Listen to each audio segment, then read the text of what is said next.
Hello friends, मैं विशाल सिंह आप सभी का अपने यूट्यूब चैनल टीचर्स वाला विशाल सिंह पर स्वागत करता हूं।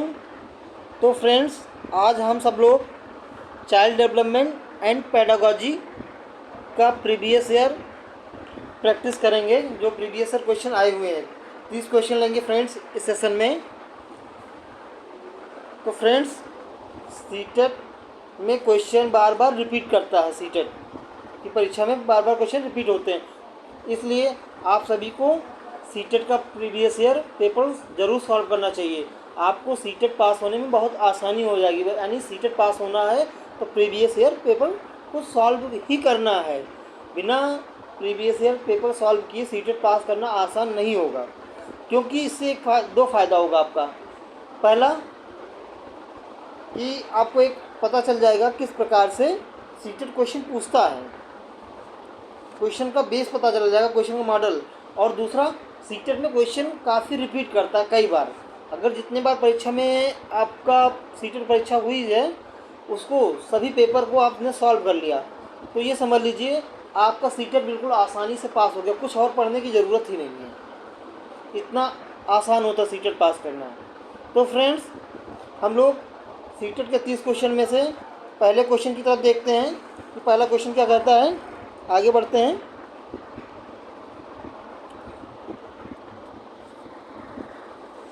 तो फ्रेंड्स, इसमें दिया है विकासात्मक परिवर्तन। क्या है विकासात्मक परिवर्तन?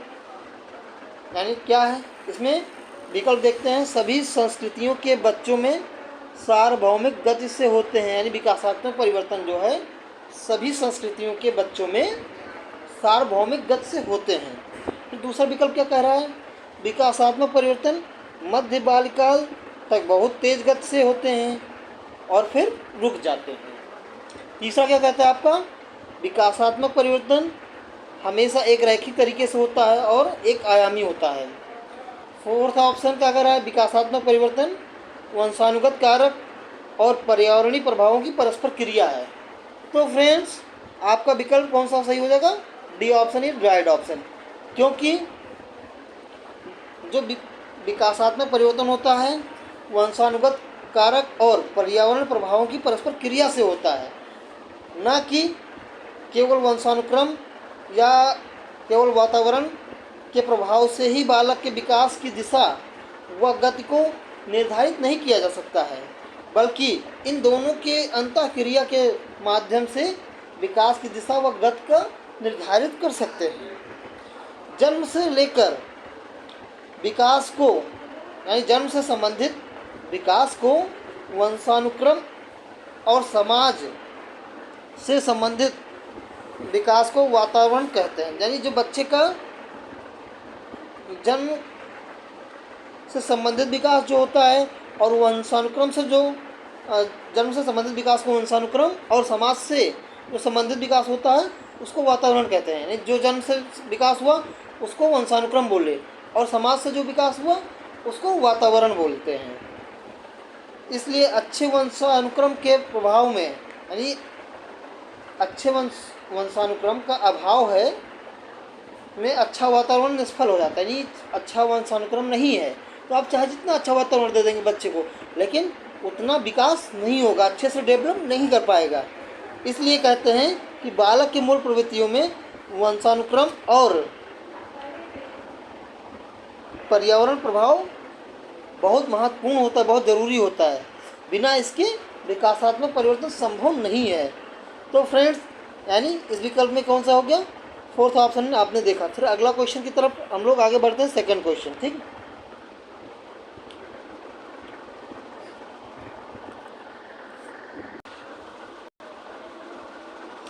इसमें दिया है डैश स्थूल गत्यात्मक चालन कौशल का उदाहरण है, जबकि डैश में सूक्ष्म गत्यात्मक कौशल की आवश्यकता होती है। तो फ्रेंड्स, दिया विकल्प क्या दिया है? भागना और चित्र बनाना, दो ऑप्शन बनना है, ठीक है। तो निचोड़ना, चलना, पकड़ना, चढ़ने, आड़ी तिरछी रेखाएं बनाना, ताली बजाना। तो इसमें दिया स्थूल गत्यात्मक चालन कौशल का उदाहरण। तो स्थूल गत्यात्मक यानी जो बड़ी मांसपेशियों की सहायता से हम काम करते हैं, यानी भागना हो गया। पहले में क्या भरेंगे? भागना, इसलिए पहले में भागना भरेंगे, ठीक। और दूसरे में क्या होगा? भागना देखिए एक ही जगह, यानी पहला ही विकल्प आपका सही हो जाएगा, यानी फर्स्ट विकल्प सही है। और सूक्ष्म गत्यात्व में जो छोटी मांसपेशियों की सहायता से काम करते हैं, यानी चित्र बनाना, उंगली की सहायता से आप चित्र बनाएंगे, तो क्या हुआ, छोटी मांसपेशियों की सहायता से आपने चित्र बनाया, इसलिए विकल्प फर्स्ट सही है। तो हम लोग अगला क्वेश्चन देखते हैं, क्वेश्चन नंबर 3। इनमें से देखते हैं कौन से बच्ची मध्य बाल्यावस्था में होगी। तो एक बच्ची जिसने अभी सामाजिक संदर्भों में नकल सीखना शुरू किया है। पूछा क्या है, मध्य बाल्यावस्था की अवस्था, ये थोड़ा सर्कल कर लेते हैं जिससे ध्यान रहेगा। एक बच्ची जो अमूर्त विचारों को आसानी से पालन कर सकती है। एक बच्ची जो सकारात्मक खेलों में शामिल नहीं हो सकती। एक बच्ची तो तार्किक रूप से तर्क कर सकती है और संरक्षण कर पाती है। तो पूछता है मध्य बाल्यावस्था में कौन सा होगा।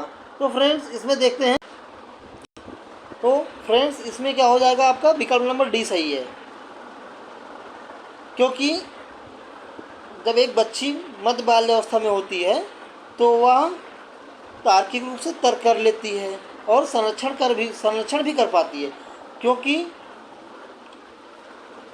इस अवस्था में बच्चा जो है मूर्त अवस्थाओं के संबंध में विभिन्न प्रकार के प्रतिबिंबों को अपने बना सकता है, अपने मन में, अपने रुचियों को, इच्छाओं को, व्यवहार को, अपनी आदत को, जो उसको अच्छा लगता है उसके चित्र को, यानी प्रतिबिंब को अपने दिमाग में बना सकता है, उसको कल्पना के तहत सोच सकता है। तो उसके आगे देखते हैं, इसमें फ्रेंड्स इस अवस्था में बालक के अंदर जो विचारों की विलोम्यता होती है, संरक्षण तथा क्रमबद्धता का उपयोग बच्चा कर पाता है और वह पूर्ण रूप से विकसित हो जाता है कि वो अपने विलोमता, संरक्षणता और किसी भी चीज़ को क्रम वाइज सेट करके उसका जानकारी प्राप्त कर सकता है। तो बालक समस्याओं के समाधान पर इस अवस्था में तार्किक चिंतन करने लग जाता है मध्य बाल्यावस्था में, इसलिए विकल्प आपका डी सही हो जाएगा। तो हम लोग अगला क्वेश्चन देखते हैं, 4th ऑप्शन।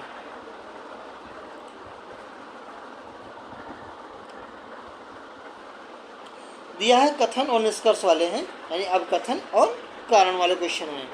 तो दिया है बच्चे सर्वप्रथम अपने परिवार में व्यवहार के तरीके से सीखते हैं और मूल्यों और जीवन के मानदंडों को जानते हैं। परिवार बच्चों के समाजीकरण का एक द्वितीयक अभिकारक है।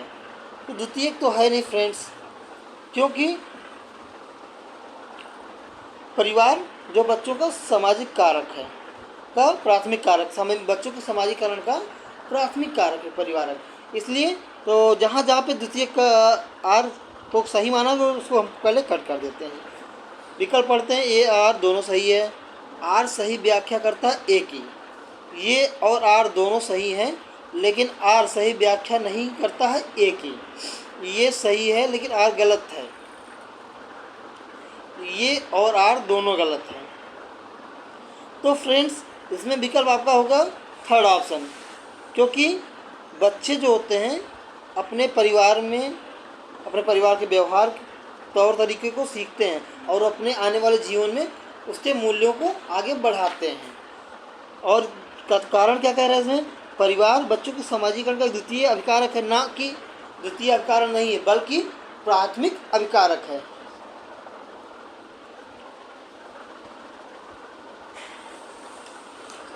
इसलिए विकल्प आपका 3rd सही हो जाएगा। तो फ्रेंड अगला क्वेश्चन देखते हैं, 5th क्वेश्चन। निम्नलिखित में से कौन सा युग्म सही है, मिलान कीजिए। विकल्प पूछ रहा है आपका। तो इसमें देखते हैं फ्रेंड्स, दिया है शैशवावस्था में बच्चा तर्क को लागू करता है और अनुमान लगाने में सक्षम होता है। तो शैशवावस्था में ऐसा कुछ नहीं होता है, तो आप लोग जानते हैं बहुत हलवा क्वेश्चन है, बहुत आसान क्वेश्चन है, इसलिए आपका ये गलत हो गया। फिर पूर्व संक्रियात्मक अवस्था में बच्चा निगमात्मक व तार्किक सोच प्रारंभ कर देता है, ये भी गलत है, इसको छोड़ देता हूँ। सभी विकल्प के बारे में डिस्कस करेंगे। मूर्त संक्रियात्मक अवस्था में बच्चा वर्गीकरण व संरक्षण कर पाता है। अभी आपने पढ़ा है, पिछले क्वेश्चन में देखा है कि मूर्त संक्रियात्मक में बच्चा मध्य बाल्यावस्था में क्या कर लेता है, तार्किक चिंतन कर लेता है, वर्गीकरण कर लेता है, संरक्षण कर लेता है, क्रमबद्ध कर लेता है। तो ये सब होता है। फिर दिया अमूर्त संक्रियात्मक अवस्था में बच्चा अनुकरण की शुरुआत, कल्पनात्मक खेल शुरू कर देता है। ऐसा कुछ नहीं है। तो इसका फ्रेंड्स आपका थर्ड ऑप्शन सही हो जाएगा।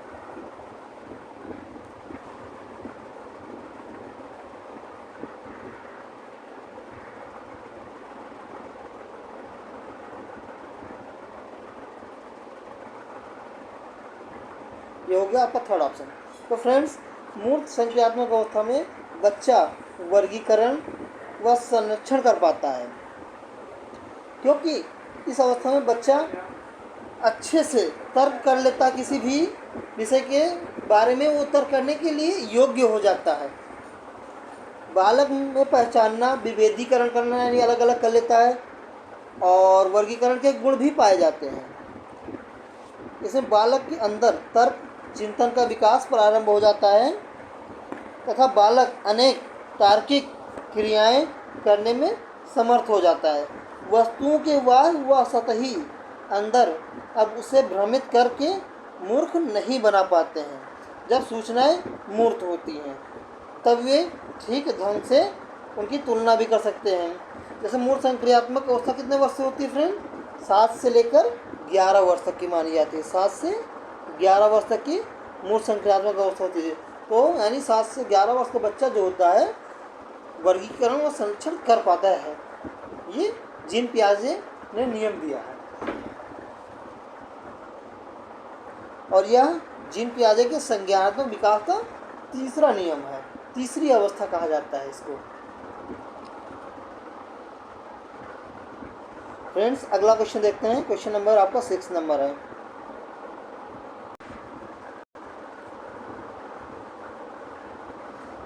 पियाजे के संज्ञानात्मक विकास के सिद्धांत के अनुसार स्वयं व पर्यावरण के बीच संतुलन की खोज की प्रक्रिया क्या कहलाती है? पूछ रहा है, क्वेश्चन आया है, पियाजे के संज्ञानात्मक विकास के सिद्धांत के अनुसार स्वयं व पर्यावरण के बीच संतुलन की खोज की प्रक्रिया क्या कहलाती है? तो ऑप्शन क्या दिया फ्रेंड्स? सामीकरण, संगठन, समावेशन, समायोजन। तो फ्रेंड्स इसका आंसर क्या होगा? सामीकरण आपका फर्स्ट ऑप्शन होगा, क्योंकि संज्ञानात्मक विकास जो है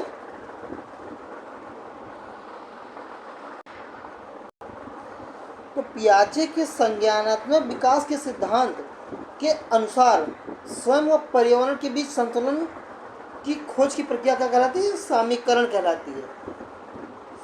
संज्ञानात्मक विकास में सामीकरण का अर्थ क्या होता है फ्रेंड्स?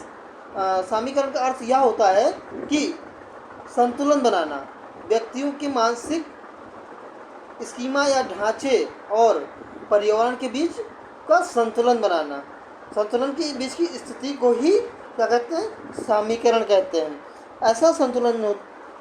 ऐसा संतुलन जब पूर्व ज्ञान के आधार पर उसको नई जानकारी को जो अर्जित करता है उसको जोड़ना और उसको साथ फिट बैठाना, उसके साथ आधार पे फिट बैठाना क्या कहलाता है? पियाजे के संज्ञानात्मक विकास का सामीकरण या संतुलन की अवधारणा कहलाता है। पियाजे साहब ने स्विस वैज्ञानिक जो थे, इन्होंने संज्ञानात्मक विकास के 4 महत्वपूर्ण कारक बताया है। उनमें से एक महत्वपूर्ण कारक क्या बताया? सामीकरण या संतुलन बताया है। और अन्य क्या है? भौतिक वातावरण, सामाजिक संपर्क से इनका विकास होता है। तो फ्रेंड्स आपका आंसर क्या हो गया? सामीकरण हो गया। पियाजे के संज्ञानात्मक विकास के अनुसार स्वयं व पर्यावरण के बीच संतुलन की खोज की प्रक्रिया क्या कहलाती है? सामीकरण। तो फ्रेंड्स इसका ये हो गया सामीकरण। आगे देखते हैं 7 नंबर।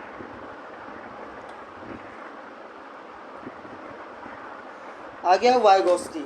जहाँ भी दिखे एक ट्रिक लेवगोस्की दिखे तो समाज और संस्कृति को आप प्रायोरिटी देंगे।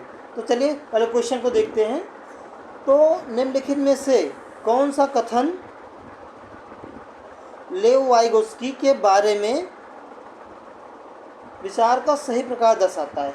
वाइगोस्की ने सुझाव दिया कि बच्चों में बहुत सी क्षमताएं होती हैं जिनमें वे कार्य शामिल हैं जिन्हें बच्चे सहायता के साथ कर सकते हैं। वाइगोस्की बच्चों को एक कोरा कागज़ के रूप में देखते हैं। वाइगोस्की ने प्रस्तावित किया है बच्चे वयस्कों की तुलना में मात्रात्मक रूप से कम सोचते हैं। वाइगोस्की ने बच्चों की क्षमताओं को बहुत कम आंका है। तो फ्रेंड्स, जहाँ भी अभी हमने क्या बताया, बच्चे के बारे में वाइगोस्की ने दिया है जो भी कथन कहा है। क्या कहा? पहला ट्रिक, कीवर्ड या पासवर्ड जो भी समझिए। जहाँ लेव वाइगोस्की दिखे केवल एक याद रखिए, क्या? समाज और संस्कृति, दो चीज़ दिखे वह विकल्प सबसे ज़्यादा सही होगा, यानी वही आंसर आपका सही होगा। तो इसमें देखिए विकल्प ए में आपका दिया है, वाइगोस्की ने सुझाव दिया कि बच्चों में बहुत सी क्षमताएं होती हैं जिनमें से वे कार्य शामिल हैं जिन्हें बच्चे सहायता से कर सकते हैं, यानी समूह के साथ कर सकते हैं, एक दूसरे की सहायता से करते हैं। जब एक दूसरे की सहायता से करेंगे तो क्या होगा? समाज का निर्माण होगा। तो यहाँ पे विकल्प ए सही हो गया आपका, यानी पहला विकल्प सही हो गया।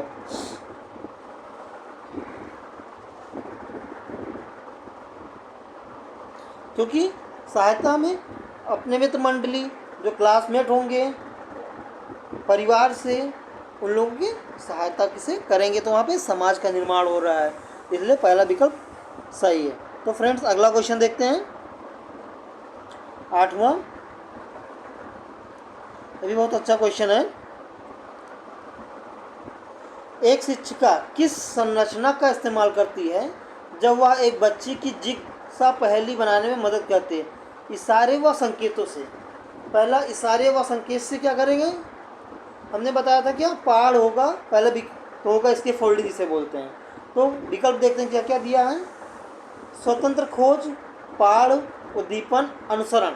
तो वह इशारा व संकेतों के माध्यम से उसको सिखाने का प्रयास कर रही है। बाद में वह सीख जाएगी तो वह इशारा व संकेत को हट जाएगा अपने आप, शिक्षिका उसके बाद उसकी मदद नहीं करेगी। तो वहाँ पे क्या हुआ, उसका थोड़ा सा सपोर्ट कर रही सब, यानी इसके फोल्डिंग हो गया, इसके फोल्डिंग यानी पहाड़ या ढांचा हो गया, यानी विकल्प भी सही हो गया। तो आगे देखते हैं 9 नंबर क्वेश्चन।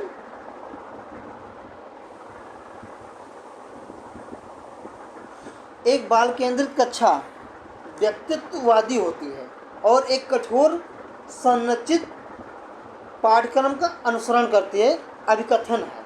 ठीक, फिर कारण क्या है? बच्चा सबसे अच्छा तब सीखता है जब शिक्षक तानाशाह और नियंत्रक होता है। तो ये तो बिल्कुल गलत है भाई, शिक्षक तानाशाह तो होने नहीं चाहिए। इसलिए विकल्प देखते हैं, ये और आर दोनों सही है। आर सही व्याख्या करता है ए की, ये और आर दोनों सही हैं, लेकिन आर सही व्याख्या नहीं करता है ए की। ये सही है लेकिन आर गलत है। ये और आर दोनों गलत हैं। तो इसमें क्या होगा? आपका डी सही है, क्योंकि ये और आर दोनों गलत है, यानी चौथा विकल्प आपका सही है। अब देखते हैं क्यों सही है, यानी दोनों जो कथन दिए हैं गलत हैं। क्यों गलत हैं ये देखते हैं। तो देखते हैं, बाल केंद्रित जो होती है व्यक्तित्ववादी नहीं होती है। इसमें बालक की रुचियों, प्रवृत्तियों व उनकी क्षमता को ध्यान में रखकर ही शिक्षा प्रदान की जाती है बच्चे को। बल्कि जो पाठ्यक्रम में कठोर नहीं होता है, बल्कि एक पाठ्यक्रम को लचीला रखना चाहिए बच्चे के अनुसार, उसकी मानसिक क्षमता, उसके शारीरिक क्षमता के अनुसार उसका पाठ्यक्रम को लचीला रखना चाहिए, जिससे उसमें परिवर्तन किया जा सके। बच्चा को निपुणता पर ध्यान देने के लिए प्रोत्साहित करना चाहिए। बच्चा जब निपुणता के लिए प्रोत्साहित करता है, बच्चा सबसे अच्छा तब सीखता है जब शिक्षक तानाशाह और नियंत्रक ना होकर बल्कि स्वतंत्रतात्मक, उस बच्चे को स्वतंत्र रूप से सीखने के लिए मौका देता है, स्वतंत्रात्मक प्रवृत्ति का होता है। जब बालक दबाव एवं बाधा मुक्त होकर सीखता है। यानी बच्चे पे कोई दबाव नहीं होता, कोई प्रेशर नहीं होता कि ये ही करना है। जो बच्चे का मन में आएगा वही करेगा, तभी बच्चा अच्छा कर पाएगा। इसलिए ये और आर दोनों गलत है और शिक्षक छात्र की रचनात्मक प्रवृत्ति को बढ़ावा देता है। तो फ्रेंड्स, आपका फोर्थ ऑप्शन सही है। और आगे देखते हैं 9th क्वेश्चन, 10th हो आपका, 9th हो गया। इसमें दिया है निम्नलिखित में से क्या एक प्रगतिशील कक्षा की विशेषता है। तो प्रगतिशील यानी लगातार प्रगति कर रही है, आगे बढ़ रही है। तो विकल्प देखते हैं इसके बारे में। पहले, शिक्षिका पूरी तरह से कक्षा को नियंत्रित करती है, बच्चों की भागीदारी न्यूनतम है, गतिविधि कार्य करते समय बच्चों की मूल्यांकन किया जाता है, समय सारणी और बैठने की व्यवस्था तय है। तो फ्रेंड्स, इसमें आपका तीसरा आंसर सही हो जाएगा, क्योंकि प्रगतिशील कक्षा की सबसे बड़ी विशेषता क्या है।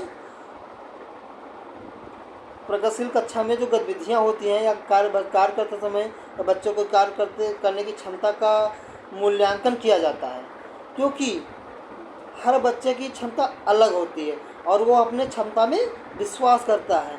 बच्चों को उनके ज्ञान और प्रतिभा को प्रभावी ढंग से उपयोग करने के लिए आत्मनिर्भर बनाना चाहिए और उनको सीखने के लिए बढ़ावा देना चाहिए, क्योंकि साथ ही समूह में काम करने के लिए गतिविधि को पूरा करने के व्यवहारिक ज्ञान लागू करके छात्रों की जो भागीदारी को और बढ़ावा देना चाहिए। इसलिए विकल्प आपका थर्ड ऑप्शन सही है, यानी तीसरा विकल्प सही है। आगे देखते हैं 11वां क्वेश्चन।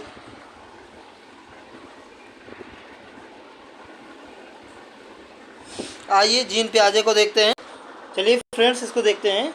अमृत तर्क देता है, अमृत कोई लड़का है, वह तर्क देता है कि हम कानूनों को बदल सकते हैं यदि वे समाज की ज़रूरतों को पूरा नहीं करते, लेकिन यह आपसी सहमति और लोकतांत्रिक प्रक्रिया के माध्यम से किया जाना चाहिए।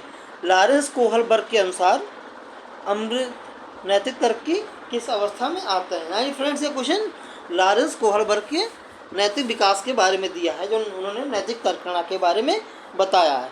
तो फ्रेंड्स, इसमें विकल्प देखते हैं।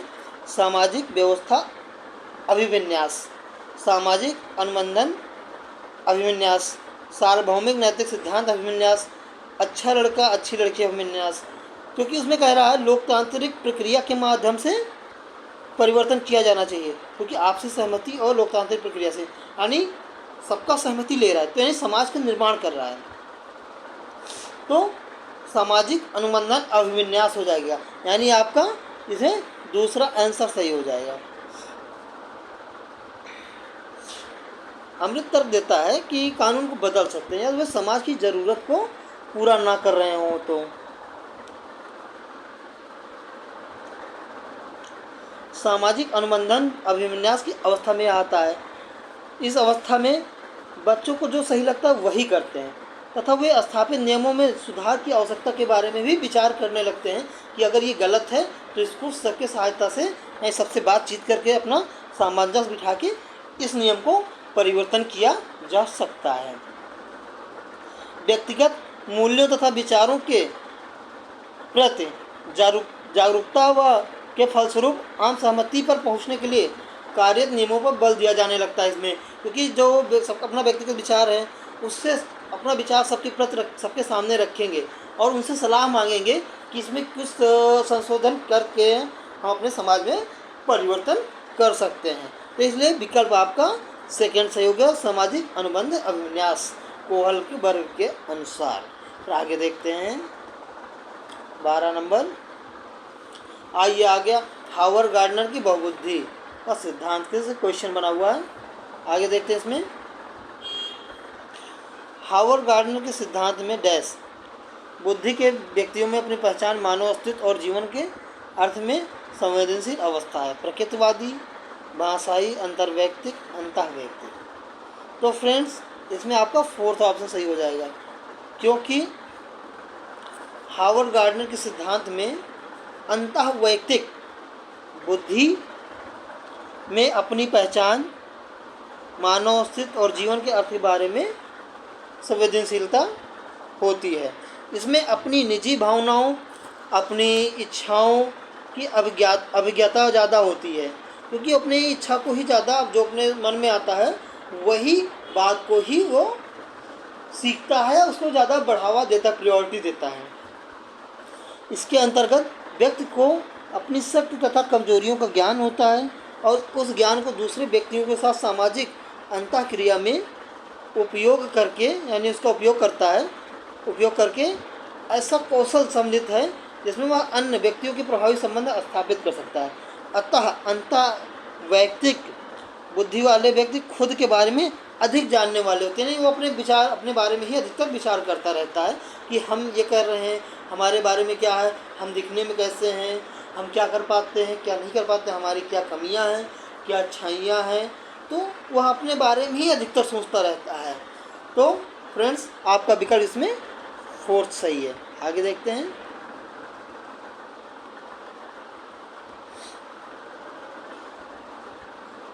चलिए आइए देखते हैं। गिफ्ट के तौर पे कार मिलने पर एक 5 साल की बच्ची बोली, यह मेरे लिए नहीं है, लड़कियां कारों से नहीं खेलती। यह वाक्य क्या दर्शाता है? जेंडर भूमिका में लचीलापन, जेंडर प्रासंगिकता, जेंडर रूढ़िवादिता, जेंडर स्थिरता। तो फ्रेंड्स, इसमें क्या होगा? आपका जेंडर रूढ़िवादिता। आपका विकल्प नंबर तीसरा सही हो जाएगा।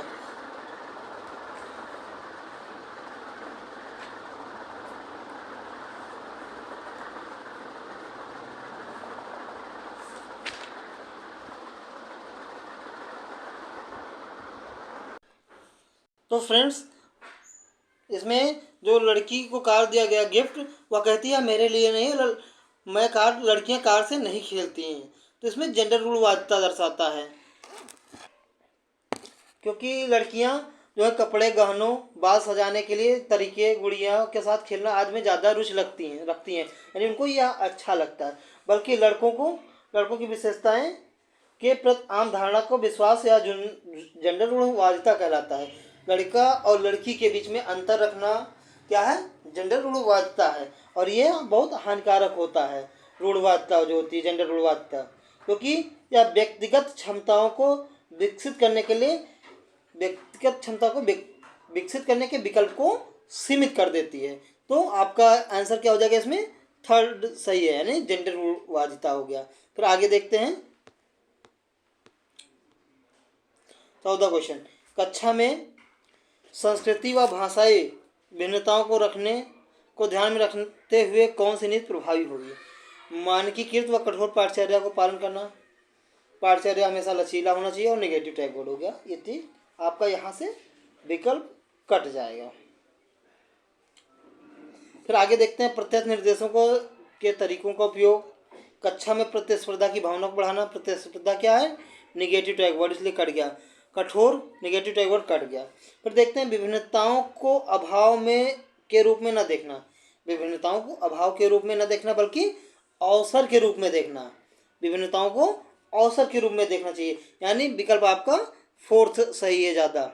तो इसलिए चौथा ऑप्शन सही हो गया, क्योंकि सामाजिक, सांस्कृतिक, लैंगिक संबंध, आर्थिक स्थिति, विभिन्न जाति में से लोग एक कक्षा में आते हैं, जो कि यानी कक्षा में कई जातियों से लोग, कई आर्थिक स्थिति से लोग, लैंगिक संबंध वाले, सांस्कृतिक, और उनके अलग अलग विविधता होती है, असमान देखने की क्षमता होती है उनकी, असमान आर्थिक विकास होता है, शिक्षा की उनकी सुलभता भी अलग तरीके से होती है।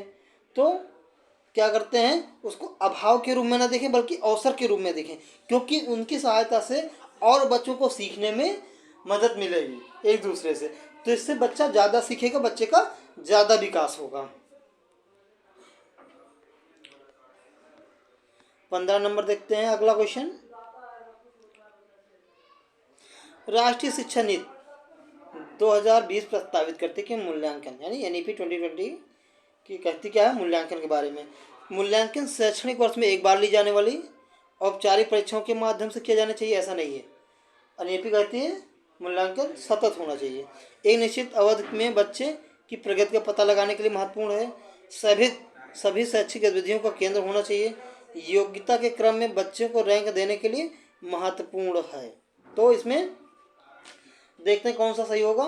जो आपका एक निश्चित अवधि में बच्चे की प्रगति का पता लगाने के लिए महत्वपूर्ण है, यही सबसे ज़्यादा पॉजिटिव सही है। आपका विकल्प नंबर 2 हो गया, क्योंकि रैंक देना गलत होता है, ठीक है, इसलिए ये विकल्प गलत हो गया।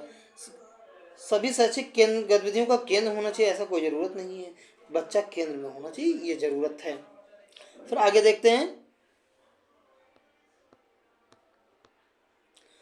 समावेशी शिक्षा के लिए क्या आवश्यक है। समावेशी शिक्षा के लिए क्या आवश्यक है।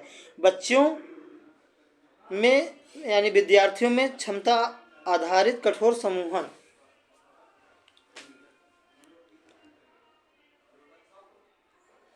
Ability based rigid grouping of students कह सकते हैं इसको।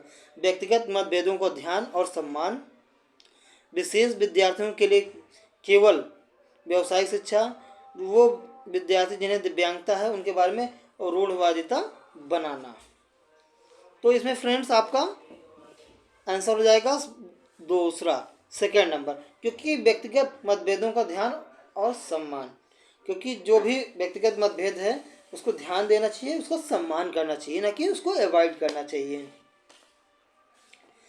तो समावेशी शिक्षा के लिए व्यक्तिगत विभेदों को ध्यान में और सम्मान करने के लिए आवश्यक है, क्योंकि समावेशी शिक्षा में समान बालक बालिकाएं और मानसिक एवं शारीरिक रूप से बाधित बच्चा भी, बालक एवं बालिकाएं सभी लोग एक साथ बैठकर शिक्षा विद्यालय में ग्रहण करते हैं, क्योंकि नागरिकों के लिए समानता का अधिकार की बात की जाती है।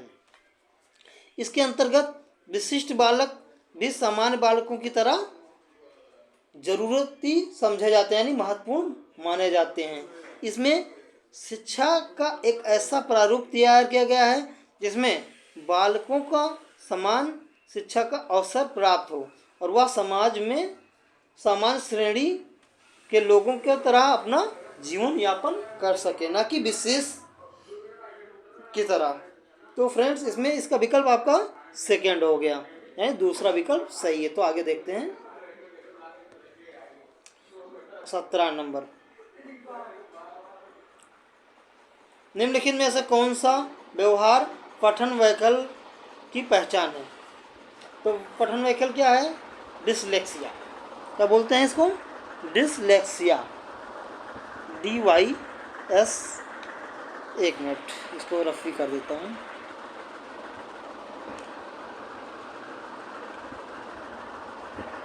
DYS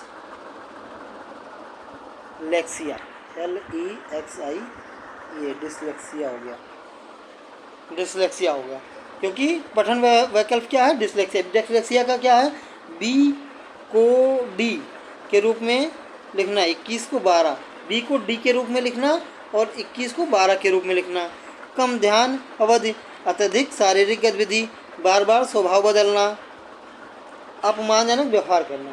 तो फ्रेंड्स डिसलेक्सिया में क्या होता है, पढ़ने से संबंधित होता है, लिखने पढ़ने से संबंधित होता है। तो वह B को D के रूप में लिखता है और 21 को 12, यानी पहला विकल्प सही होगा। पठन वैकल्प में विद्यार्थी जो है अक्षरों व शब्दों को पढ़ने व उनकी व्याख्या करने में और उन्हें समझने की क्षमता से प्रभावित होता है। इनमें पढ़ना लिखना और शब्द विन्यास करना मुश्किल हो जाता है बच्चों में जो डिसलेक्सिया से पीड़ित होते हैं। यह एक सीखने और पढ़ने की समस्या है। पठन वैफल्य से ग्रस्त बालक यानी डिसलेक्सिया से जो पीड़ित बालक है अक्सर बोलने वाले और लिखित शब्दों को याद नहीं रख पाते हैं और अक्षर पढ़ने और भाषा को समझने से संबंधित अधिगम अक्षमता को पठन वैफल्य बोलते हैं। यानी जो अक्षर ना समझ पाए और वह बोल ना पाए तो क्या है, डिसलेक्सिया है। यानी B को D लिख रहा है तो वह डिसलेक्सिया है, 21 को 12 लिख रहा है तो डिसलेक्सिया से पीड़ित है, इसीलिए वो ऐसा कर रहे हैं। तो आपका फ्रेंड्स इसमें फर्स्ट ऑप्शन सही है। आगे देखते हैं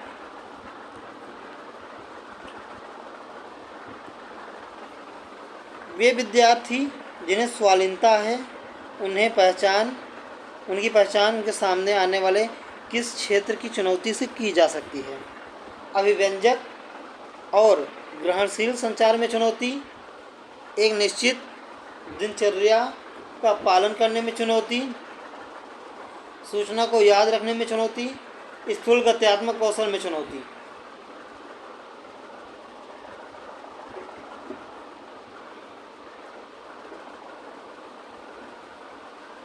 तो फ्रेंड्स, इसमें आपका क्वेश्चन कह रहा वे विद्यार्थी जिन्हें स्वालीनता एक विकार है, उनको पहचान करने में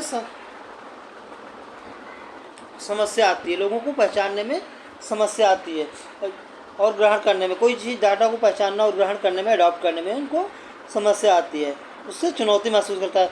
जो स्वालीनता है, स्वालीनता से पीड़ित बच्चा सामाजिक व्यवहार और संपर्क से प्रभावित होता है, जो इससे भी संबंधित होता है। इसमें प्रभावित व्यक्ति सीमित और दोहराव युक्त प्रभाव करता है, एक ही बात को बार बार दोहराता रहता है।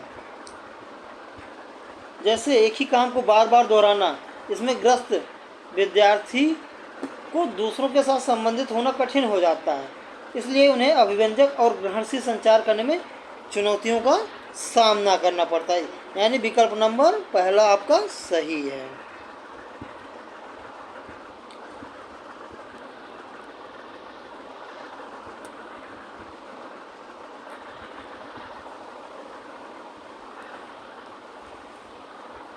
तो फ्रेंड्स, वो विद्यार्थी जिन्हें दिव्यांगता है उनके सफल समावेशन के लिए क्या आवश्यक है? सुलभ अवसंरचना इमारतें, विद्यार्थियों का अलगाव, शिक्षकों का पक्षपातपूर्ण रवैया, साथियों के बीच सहानुभूति और दया। तो सुलभ अवसंरचना और इमारतें, इसमें क्या हो गया आपका पहला विकल्प आपका हो जाएगा कि सुलभ अवसंरचना होना चाहिए और इमारतें होना चाहिए,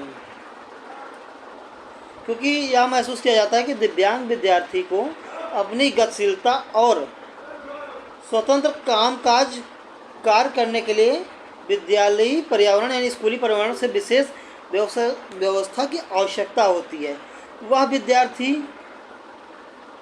को वहाँ पर अवसंरचना यानी इमारतें विद्यार्थी के अनुरूप बनानी चाहिए, जैसे विकलांग व्यक्ति अधिनियम 1995 के शर्तों के अनुसार बनाना चाहिए। क्या शर्तें हैं? रेलिंग बनाना चाहिए, रैंप बनाना चाहिए, विशेष सुलभ शौचालय बनाना चाहिए कि उनको समस्या न हो। विकलांग या दिव्यांग विद्यार्थियों को विशेष आवश्यकताओं के अनुरूप अन्य आवश्यक परिवर्तन करना चाहिए। तो आपका पहला विकल्प सही हो गया।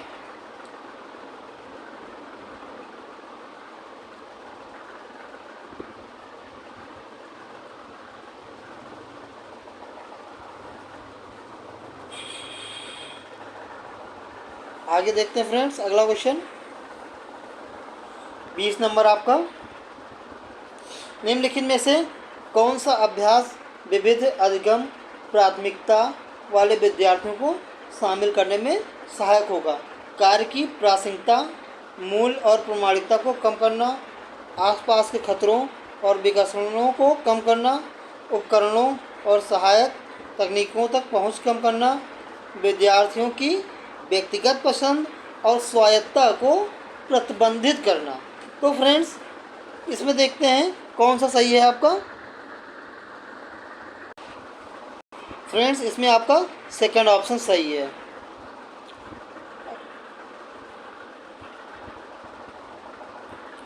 तो दूसरा विकल्प सही होगा फ्रेंड्स। आगे देखते हैं 21वां क्वेश्चन। किस सिद्धांत पर आधारित कक्षा कक्ष में विद्यार्थी स्वयं पहल करके व चर्चा में सक्रिय भागीदारी करके सीखते हैं? यानी विद्यार्थी स्वयं पहल करके, यानी बच्चा एक्टिव रूप से चर्चा करता है और वह एक्टिव रूप से उसमें भागीदारी करता है और वह सीखने का प्रयास करता है। तब व्यवहारवादी में अनुकरण करके सीखने में, सामाजिक संरचनावादी में, प्रतिपादक शिक्षण में। तो फ्रेंड्स, इसमें आपका क्या हो जाएगा?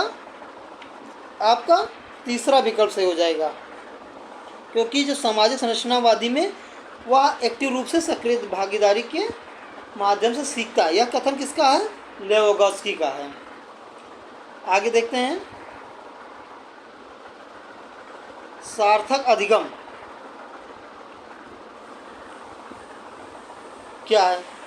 तो मुख्य रूप से ज्ञान को ज्यों का त्यों उत्पन्न करता है। सार्थक अधिगम तब होता है जब विषय वस्तु को गैर संदर्भित किया जाता है। सार्थक अधिगम तब होता है जब सक्रिय रूप से विद्यार्थियों के अधिगम को नियंत्रित करते हैं। सार्थक अधिगम में विश्लेषण, समालोचनात्मक सोच तथा समस्या समाधान की प्रक्रिया शामिल होती है। तो इसमें आपका फ्रेंड्स डी ऑप्शन यानी चौथा ऑप्शन सही हो जाएगा, क्योंकि सार्थक अधिगम में विश्लेषण, समालोचनात्मक सोच तथा समस्या समाधान की प्रक्रिया शामिल होती है। सार्थक अधिगम जो होता है व्यक्तिगत अनुभव से ज्ञान संरचनाओं के सक्रिय निर्माण करता है, ज्ञान संरचनाओं का सक्रिय निर्माण करता है। जब सार्थक अधिगम होता है तो हमारी संपूर्ण संज्ञानात्मक संरचना व परिवर्तन की एक श्रृंखला बन जाती है वहाँ पे। तो इसलिए आपका विकल्प नंबर डी सही है।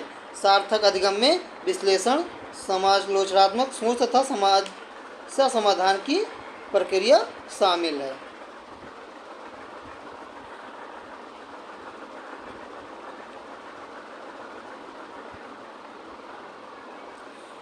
दिया है क्वेश्चन 23 नंबर, राष्ट्रीय शिक्षा नीति यानी NEP 2020 से ये किसकी वकालत नहीं की गई है? संरचनात्मक समझ पर जोर पर, ये तो सही है भाई। योगात्मक मूल्यांकन पर, या नहीं सही है।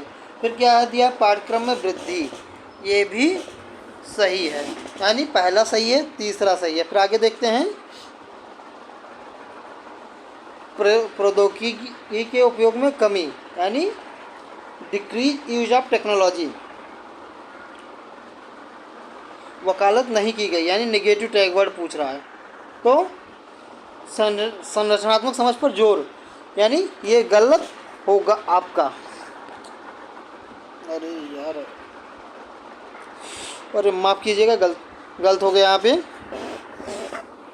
क्षमा चाहते हैं आप सभी से। एक बार फिर से पढ़ता हूँ क्वेश्चन,